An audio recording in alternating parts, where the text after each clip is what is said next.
আমের মৌসুম শেষ দিকে।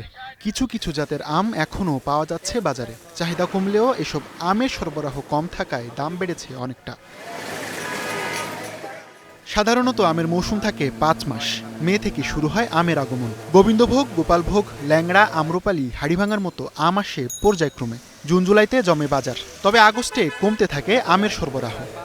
নতুন আম আসবে না, এখন ল্যাংড়া চলে গেছে, তারপরে হিমসাগর চলে গেছে, ফজলি হালকা এখন রয়ে গেছে, আর দেশি আম চলে গেছে। এখন বর্তমান বাজারে আছে ব্যানানা আছে, আপনার আশিনা আছে, কাটিবন আছে, এরপরে আছে গরমতি আছে, বাড়িপুর আছে।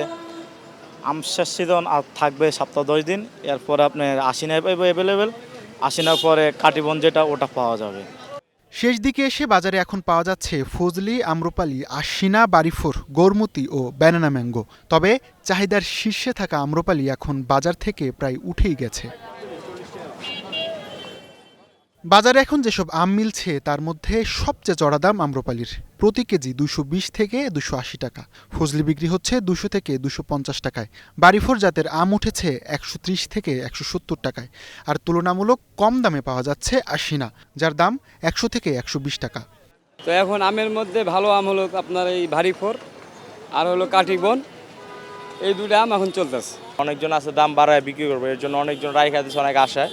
ওই আমগুলো আছে, যেমন কাটিমন আছে, বাড়িফোর আছে, ব্যানানা ম্যাঙ্গো কিছু পাওয়া যায়, তারপর আপনার রূপালিও কিছু পাওয়া যায় ছোটো ছোটো। ছোটো ছোটো আম 300 টাকা 250 টাকা পাইকারি হয়। তো কয়জনে খাইতে পারে 1 কেজি আম 300 টাকা দিয়ে? দাম নিয়ে কিছুটা অস্বস্তি থাকলেও শেষ সময়ে চড়া দামেই আম কিনছেন অনেকে। আর কিছুদিন পরে এটা পাওয়া যাবে না, এই জন্য আস্তে আস্তে করে আমরা দেখেন এখন মানে সরবরাহ মানে অনেক পুয়ার পর্যায়ে, অনেক নাই বললেই চলে। কিছুদিন আগে খেলা মূল্য 90 টাকা কেজি, এখন হয়ে গেছে 250 টাকা। তো এখন যেহেতু আম কম, সেই হিসাবে এখন একটু রেট বেশি। তো বাচ্চা কাচ্চারা এটা পছন্দ করে, তাই বলে দিতে হয় আমাদেরকে।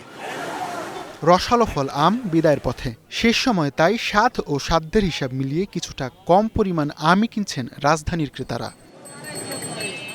হাসিবুল শান্ত, স্টার নিউজ, ঢাকা।